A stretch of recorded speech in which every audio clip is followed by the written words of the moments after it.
여러분, 우리가 지난주에 예수님의 발을 씻기신 그 행위가요, 다른 복음서에 있는 이 성만찬 예수님의 살과 피를 마시는 행위와 연관이 있었다라고 말씀을 나눴습니다. 우리의 죄를 씻으심의 행위가 바로 이 세족식의 바로 상징적인 의미다. 그래서 주님 앞에 나아간 사람만이, 발을 내민 사람만이 깨끗함을 얻고, 그리고 주님으로 인하여서만 거룩하게 되어서 우리가 구원의 은혜를 입을 수 있음을 세족식을 통해서 보여주십니다. 여러분, 세족식은 우리가 그저 받은 은혜를 말해줍니다. 그저 받은 은혜입니다. 우리가 구원을 얻기 위해서 깨끗함을 입어야 되는데, 그것은 죄 많은 우리가 우리 스스로를 건질 수도 없고 깨끗할 수 있게 할 수도 없지만, 오직 주님의 희생과 우리의 믿음으로만 구원을 얻을 수 있다라는 것을 말씀해 주고 있습니다. 그래서 구원을 그저 받은 은혜라고 우리는 말합니다. 그저 받은 은혜입니다. 우리의 의가 아니라 전적인 하나님의 사랑으로만이 얻을 수 있는 은혜임을 이 세족식은 우리에게 가르쳐 주고 있습니다. 그런데 여러분, 우리가 주님으로 인하여 깨끗함을 입어 구원의 은혜를 입었다고 해서 우리가 가만히 넋놓고 살아도 된다라는 것을 말하지는 않습니다. 예수님은 이 세족식을 행하시고는 제자들이 이렇게 말씀하셨습니다. 내가 주와 또는 선생이 되어 너희 발을 씻었으니 너희도 서로 발을 씻어주는 것이 옳으니라. 내가 너에게 행한 것 같이 너희도 행하게 하려 본을 보였노라. 주님 말씀하셨어요. 예수님의 이 세족식은 본을 보여주기 위함입니다. 내가 스승의 입장에서 제자의 발을 씻긴 것처럼 너희도 서로 내가 높다 하고 대접받으려고 하지 말고 낮은 자리에서 섬겨주는 삶을 살아라 하는 선명한 본을 예수님이 보여주셨습니다. 선명한 본을 우리에게 보여주셨습니다. 어쩌면 이 시간은 예수님의 마지막 강의 시간입니다. 마지막 강의 시간이에요. 이 강의의 주제는 섬김입니다. 오늘 이 마지막 강의의 주제는 섬김입니다. 여러분, 왜 섬김이 왜 마지막 강의에 들어갔을까요? 왜 섬김이 마지막 강의에 들어가 있을까요, 여러분? 그것은 참 어렵기 때문입니다. 어려우면서도 중요한 일이기 때문에 주님이 마지막 강의에 가장 중요한 핵심을 말씀하시는 것 같습니다. 저도 살아가면서 이런 사람이 좋더라고요. 내가 연락하면 그 사람도 한 번씩 정도는 연락해 줄 줄 아는 사람. 또 내가 밥을 사면 그 사람도 한 번씩 정도는 밥을 살 줄, 대접할 줄 아는 사람. 그런데 내가 연락하지 않으면 끝까지 연락하지 않는 사람. 그러면 더 이상 연락하고 싶지 않죠. 내가 대접을 해오는데 항상 대접받기만을 바라면 더 이상 대접하고 싶지 않은 마음이 있습니다. 그런데 예수님은요, 그래도 대접해라. 그래도 연락해라. 라고 말하고 있습니다. 기브 앤 테이크 시대에 익숙한 저의 삶에, 나의 삶에 이렇게 항상 내가 낮춰야 한다는 것은 너무나도 어렵고 힘든 일을 요구하시는 것 같습니다. 저희가 어릴 때 저희 집에 가만히 지금 생각해 보니까 항상 친척들이 저희 집에 유학을 와서 지냈던 기억이 납니다. 저는 어릴 때니까 우리 집에 누가 오면 너무 좋았어요. 갈까봐 걱정이 되고, 가면 밤에 가면 막 붙들고 가지 말라고 그랬던 것 같아요. 그래서 누가 와서 우리 집에서 산다고 하면 저는 정말 행복했던 기억이 납니다. 같이 잠도 잘 수 있고 놀아도 주고 너무 좋은 친척 형들, 누나들이 있었죠. 때로는 제주도에 또 큰아버지의 자녀들이 돌아가면서 오고, 또 시골에 또 큰아버지 딸들이 오기도 하고, 또 어머니 외가 쪽에서도 친척들 오고 나중에는 사돈의 사형까지 와서 저희 집에 이렇게 먹고 지냈던 기억이 납니다, 여러분. 사돈 사형 다 왔었습니다, 여러분. 지금 생각해 보니까 저희 어머니가 참 마음이 좋으셨다는 생각이 들어요. 내 자식이면 모르겠는데 이 좁은 집에 남의 자식까지 한 방에 같이 지낼 때도 있었고, 지금 생각하니까 이제 제가 그 어머니 때 시절의 나이를 이미 벌써 지나고 있는데 나는 그렇게 남을 내 식구처럼 대접하면서 살아갈 수 있을까? 어려울 것 같아요. 그래 못할 것 같아요, 여러분. 집에 있으면 좀 편한 옷차림으로 살고 싶잖아요. 지내고 싶잖아요. 그럴 수도 없고, 하루 이틀이면 대접하겠는데 몇 개월, 몇 년씩 지내게 된다면 정말 많은 희생이 필요한 일일 것 같아요. 그러니까 섬김 우리가 배워서 알기는 하지만 한다는 것이 정말 어려운 일이다라는 것을 우리는 알고 있습니다. 초대교회 시절에 이 베드로가요, 서로 대접하기를 원망 없이 하라. 서로 대접하기를 원망 없이 하라라고 해서, 여러분, 대접하는 일을 섬기면서 이 초대교회 성도들도, 예루살렘 교회 성도들도 많이 원망을 했나 보다, 그런 생각을 하죠. 그런데요, 그렇다 해서 이 사람들이 성격이 안 좋거나 속이 좁거나 적게 섬긴 게 아니었습니다. 이때에 이 손님을 대접하라, 이 말은 무슨 말이냐면, 어느 한 지역에 기독교가 탄압, 핍박을 받으면 그 지역 사람들이 다른 지역으로 다 옮기죠. 다 옮겨서 그 다른 지역으로 모두 온 가족들이 짐을 싸고 옮기면 그들이 손님이고 그들을 대접해야 되는 일이었습니다. 그러면 그 사람들이 하루 이틀 지내고 가는 것이 아니라 전혀 다르게 살아온 사람들이 예수님 이름 때문에, 예수 믿는다는 이유로 우리 집에 모시고 함께 그 좁은 집에서 살아가면서 함께 먹을 것도 나눠 먹어야 되는 것입니다, 여러분. 얼마나 이 일이 어려웠고 원망이 절로 나오지 않았겠습니까? 좋은 마음으로 섬기는 것도 하루 이틀이지 갈등이 생기는 것은 너무 당연한 일입니다. 그런데 베드로는 섬기는 성도들에게 원망 없이 대접해줘라. 원망 없이 대접해줘라. 말도 못하고 얼마나 힘들었을까 싶습니다. 수장이 그래 얘기하니까 말이죠. 예수님께서 왜 이 마지막 강의에 내가 너희 발을 씻어준 것처럼 너희도 서로 발을 씻어주라 라고 말씀을 하셨는지, 베드로가 왜 성도들에게 원망 없이 손님을 대접하라 했는지, 여러분, 내가 누군가를 위해 섬긴다는 것은 가장 어려운 일입니다. 제자들이 3년 동안 그렇게 배워도 섬긴다는 것이 이렇게 어렵고 전혀 실천하지 못하는 그들을 보면서 오늘 또 이 말씀을 전하는 것은 그만큼 이 섬김이 어려운 일이다라는 것입니다. 그렇지만 여러분, 마지막 예수님의 강의에, 마지막 유언에 섬김에 대해 말씀하시는 것은, 그것은 어려운 것 알지만, 어렵지만 또한 중요한 일이다라는 것을 말씀하고 계십니다.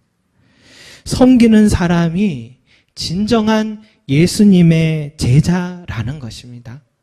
섬김은 해도 되고 안 해도 되는 그런 게 아니라 그리스도인은 반드시 섬겨야 한다라는 것을 예수님이 말씀하고 계신 겁니다.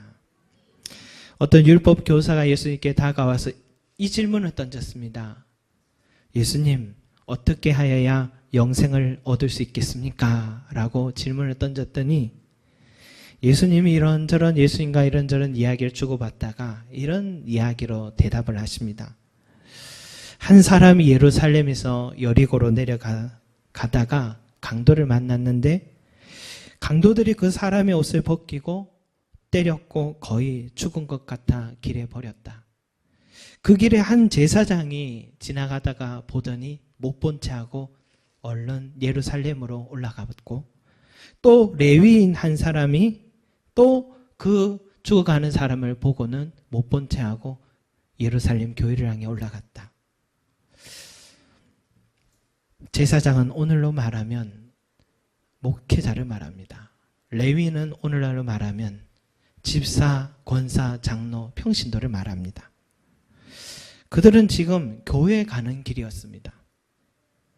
유대교에서 교회에 가는 사람이 피 묻은 사람을 만지면 부정하다 해서 예배를 드리고 참여할 수가 없습니다.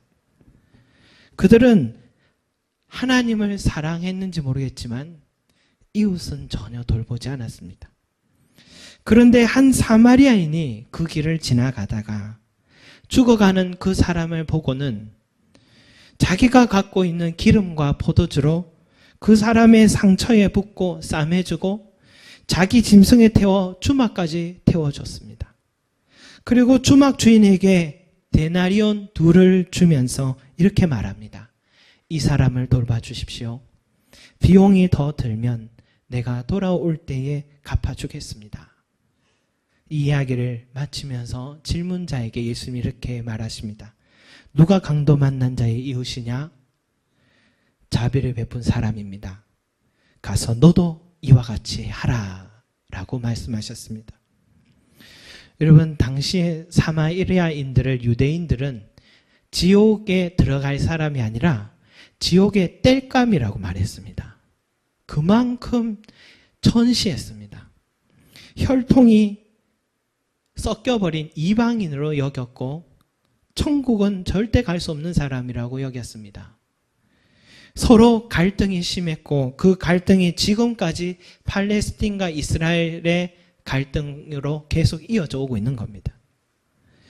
그렇게 비난하는 유대인들이 그 유대인이 지금 누워 있는데 동족들도 돌보지 않는 그 사람을 나를 비난하고 있는 그 사람의 그 비난하는 그 민족 사람을 이 사마리아 사람이 돌본다는 것은 쉬운 일이 아니잖아요. 그리고 마치 자기 가족과 같이 주막 주인에게 성금도 주고 내가 돌아오면 나머지 치료비와 회복의 비용도 주겠다, 지불하겠다는 것은 절대로 쉬운 일이 아닙니다. 이게 뭐냐? 진정한 섬김을 행한 일이었다라는 것입니다.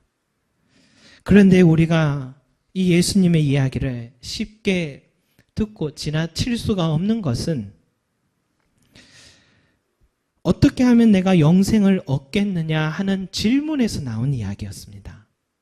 어떻게 하면 내가 영생을 얻겠습니까? 라는 질문에서 사마리아인의 섬김에 대한 말씀으로 대답하셨습니다. 그러면 우리가 영생을 얻기를 원하면 이 섬김의 삶과 무관하다고 말할 수 없는 것입니다.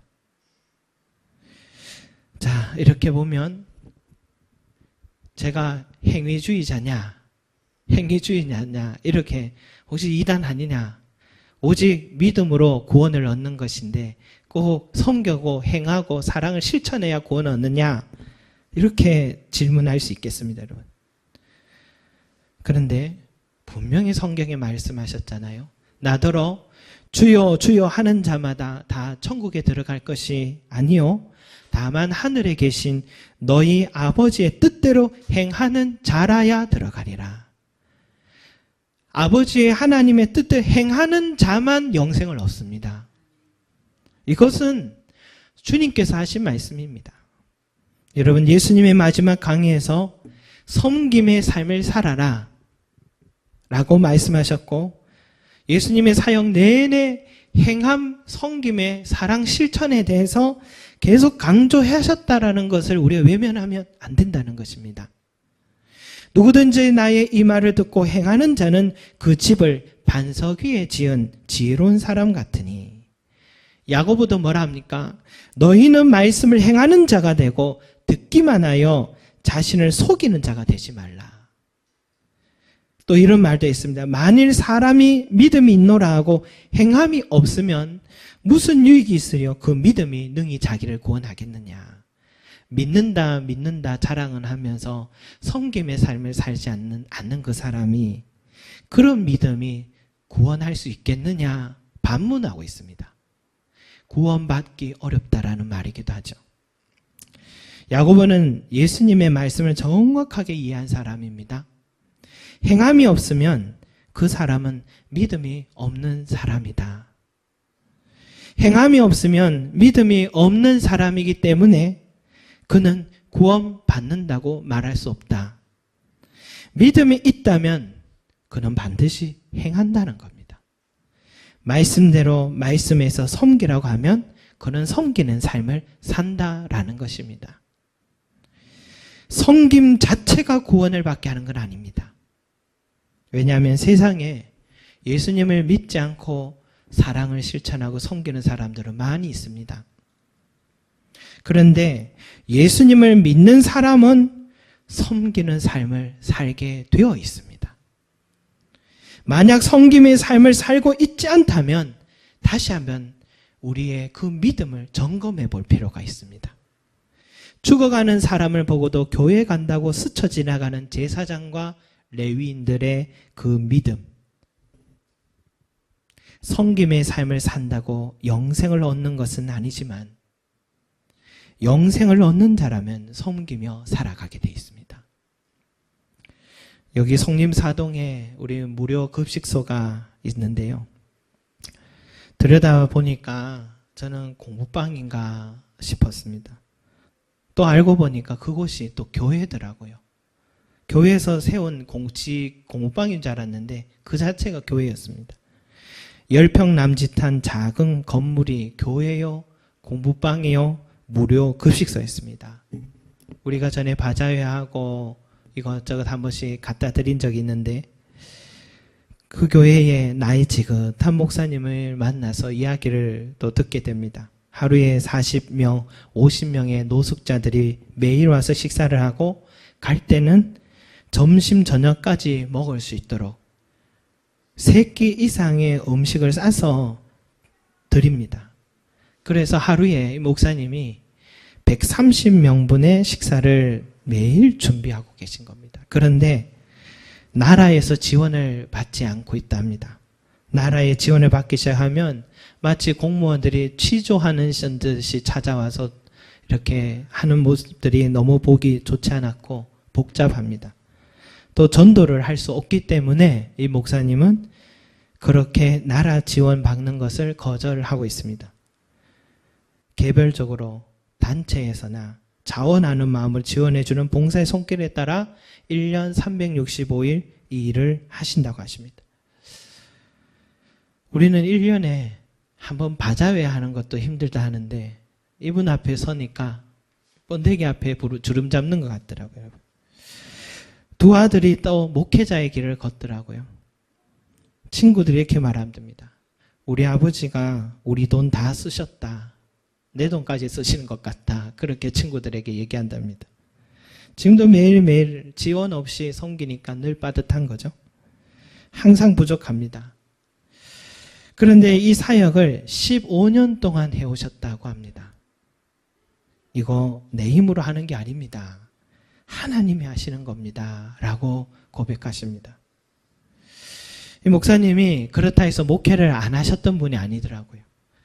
여수에 단 3명이 있는 교회, 분열이 너무 심해서 아픔이 심한 상처로 가득한 그 교회에 자원해서 목회자로 서기로 결심하고 부임하셨는데 3명 중에 1명은 얼마나 교회를 힘들게 하는지 나중에는 자신이 지금까지 드린 헌금을 다 달라고 요청을 해서 어쩔 수 없이 목사님이 자기 사비로 수천만 원까지 들여서 또 가게 됐답니다. 그 뒤로부터 얼마나 열심히 전도하고 목회를 하셨는지 500여 명의 교회로 목사님이 성장을 시키신 겁니다. 그런데 너무 무리를 하셔서 공황장애가 온 겁니다. 정말 열심히 하셔서 공황장애가 찾아와서 너무 힘이 들어서 교회를 사임하기로 하시고 여기 인천까지 올라오셔서 몇 년을 쉬셨다고 말씀하십니다. 쉬는데도 너무 힘들었답니다. 너무 힘들었는데 그때 이 사역을 TV를 보는데 어느 가톨릭 재단에서 항상 이 무료 급식을 하고 또 미사를 드리는데 참여케 하는 모습을 보면서 왜 우리가 해야 될 일을 저들이 할까 해서 이 목사님이 이 사역을 시작하셔서 15년 동안 여기까지 해오셨다고 말하십니다. 그런데 이상하게 이 일을 하는데 아프지가 않답니다. 그 전에 그렇게 세웠던 교회에 아파서 내려놓았는데 이 사역을 하면 아프지가 않다는 겁니다.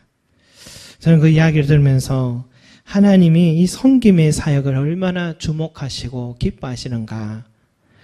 그렇게 교회를 아름답게 세워도 아파서 내려놓을 수밖에 없는 이 목사님을 이곳까지 데려오셔서 섬김의 사역을 하시고 지금까지 아프지 않게 목사님의 건강을 지켜주시고 15년 동안 부족함이 없도록 섬김의 사역을 지원하셨구나 하는 것을 깨닫고 이번 주에도 이야기 들으면서 많이 깨달음을 갖게 됐습니다.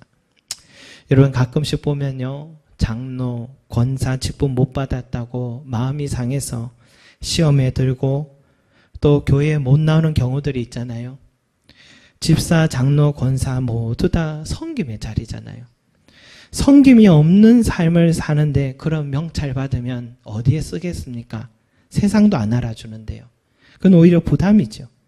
그런 명찰 못 받아도 그저 평생 집사로 살아가면 얼마나 좋습니까? 장로 된다고 권사 된다고 교회에서 월급 주는 것도 아닌데 내 돈 더 많이 쓰는 자리 아닙니까? 차라리 집사 직분 갖고 있더라도 장로처럼 섬기고 권사처럼 봉사하는 저와 여러분 되기 바랍니다. 그게 복인 것 같습니다. 저는 목사가 되려고 고민하는 사람들을 만날 때가 여러 번 있는데 이렇게 말해줍니다. 우리나라에 목사 너무 많아요. 사역은 꼭 목사가 되어만 하는 게 아닌 것 같아요. 지금 한국교회는 목사가 필요한 게 아니라 탁월한 섬김이 있는 평신도 사역자가 필요합니다. 자신의 전문직으로 주중에 사역 일을 하고 주말에 교회에서 주의 일을 위해 헌신하십시오. 그게 평신도 사역자고 하나님이 찾는 사람입니다. 목사는 전도할 대상자가 별로 없어요. 저도 갑자기 찾아보니까 잘 안 보여요. 평신도는 내가 서 있는 그 삶의 현장이 전도의 자리거든요. 언제든지 전도할 사람들 만날 수 있거든요. 훨씬 더 많은 전도와 섬김의 사역을 할 수 있는 그 자리를 평신도 사역자들은 할 수 있거든요. 저는 가끔 사모에게도 이런 말을 할 때 있습니다. 나는 목사의 미련이 없어. 하나님이 지금까지 밀어주시니까 이렇게 하지. 만약에 하나님 밀어주시지 않으면 나는 여기까지만 목사할 거야. 그런 얘기합니다.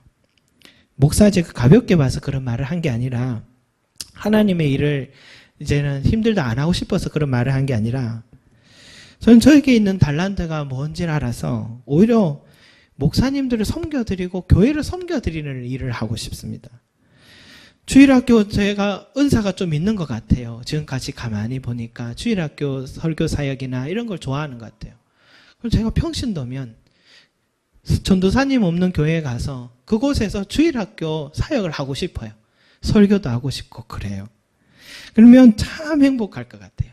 주중에는 내가 맡겨진 일을 하고 주일에는 그런 교회에 가서 하나님이 말씀을 전하는 그런 일을 꼭 하고 싶습니다. 꼭 목사 뺏지 안 해도 될 것 같아요.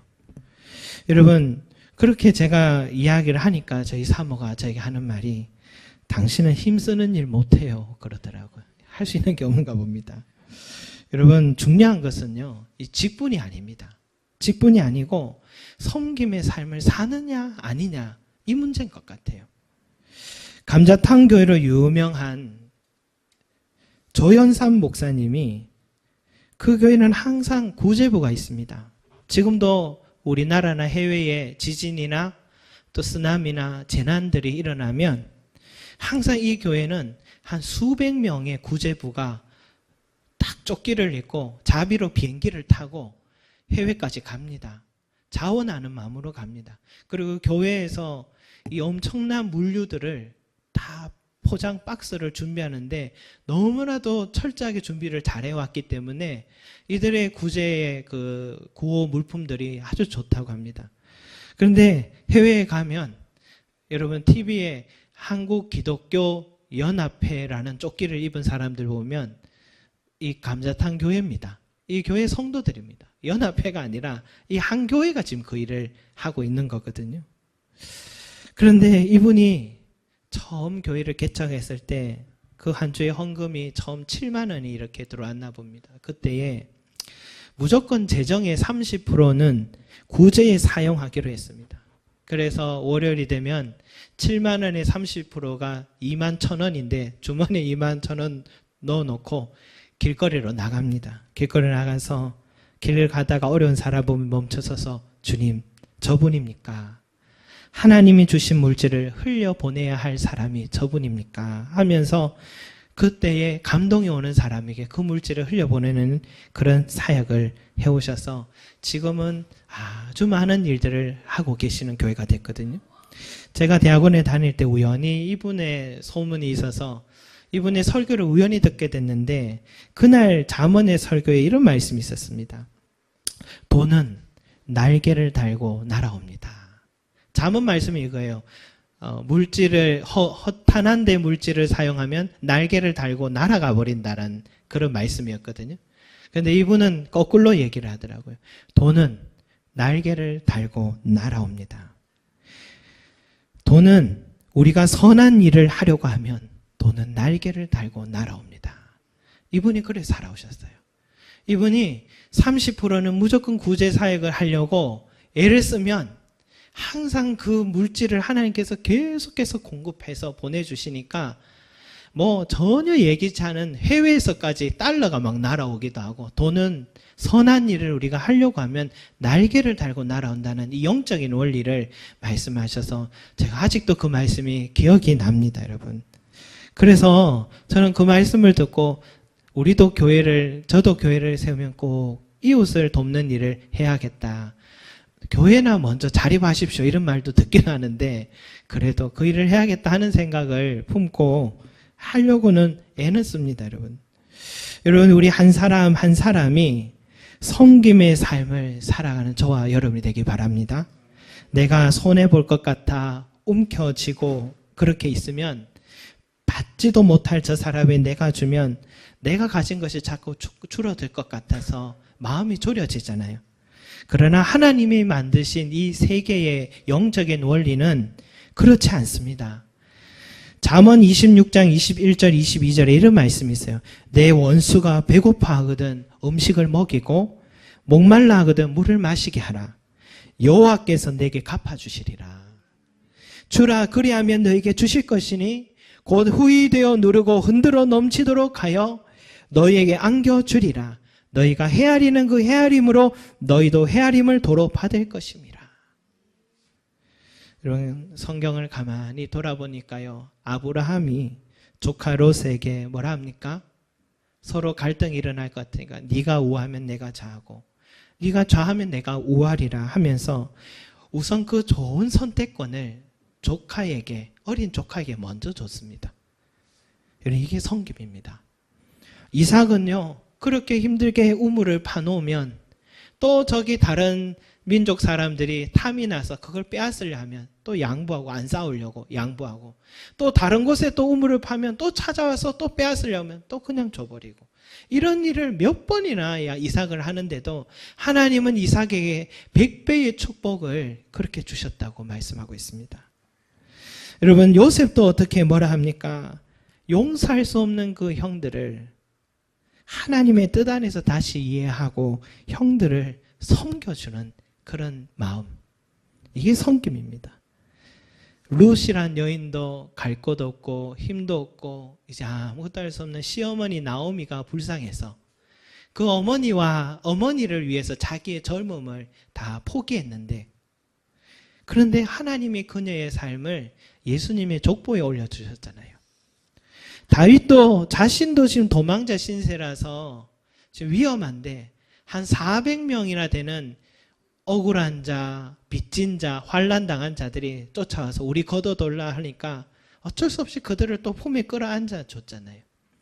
이게 성김이었습니다. 자신을 그렇게 죽이려던 사울 왕을 2번이나 살 수 있도록 한 것도 성김이었습니다. 엘리야가 마지막 남은 한 덩이 떡을 엘리야에게 내밀고 함께 먹기로 했던 사르밧 과부, 그 가정을, 그 섬김을 하나님 기쁘게 보시고 이 밀가루와 기름병이 떨어지지 않도록 비 오는 날까지 복 주셨거든요. 엘리사에게 수넴 여인이 한 여인이 엘리사가 항상 그곳을 지날 때마다 집에 초대해서 식사를 대접하다가 한 번은 남편에게 우리가 이 엘리사 선지자를 위해서 우리가 방도 마련하고 침대도 마련하고 책상도 의자도 촛대도 마련해서 대접합시다. 모시도록 합시다. 그렇게 합시다. 해서 이 가정에 엘리사 선지자를 집에 모셨더니 나중에 그 가정에 아들이 죽었을 때 엘리사가 그 아들을 살려주는 기적이 일어났잖아요. 초대교회 바나바가 자기 재산을 먼저 섬겼더니 온 성도들이 자기가 가진 것을 통용하면서 얼마나 많은 사람들이 흡족한 기쁨이 넘치는 교회가 됐습니까? 바울이 빌립보 지역에 도착할 때 나를 주 믿는 자로 여기거든 우리 집에 와서 유하라 했던 루디아라는 여인을 우리는 그 이름을 잊지 않잖아요. 여러분 얼마나 많은 사람들이 바울의 자신과 또 하나님 나라에 섬겼던 수많은 집사님들을 잊지 않고 그의 로마서나 골로새서나 많은 편지들에 그들의 문화나라고 그 이름을 기억하도록 올려놓았습니까? 여러분 저는 성경을 다시 한번 생각해 보니까 성경의 사람들, 하나님께서 축복하신 사람들은 모두 다 섬김의 사람들이었습니다. 자기 자신을 내려놓고 다른 사람을 높여주며 또한 나의 뜻과 이기적인 마음들을 다 내려놓고 다른 사람을 유익하게 해주려고 그것을 힘들지만 그렇게 살아가려고 애썼던 그 사람을 하나님은 아시고 은밀한 중에 보신 우리 하나님은 아시고 사랑해 주셨다라는 것을 보면서 섬김이 이렇게 중요하고 섬김이 예수님의 가장 강조하셨던 그 삶이었구나 하는 것을 다시 한번 깨닫게 됩니다. 여러분 저와 여러분 우리 모두 다 이 섬김의 삶을 살아가시는 저와 여러분이 되시기를 바랍니다.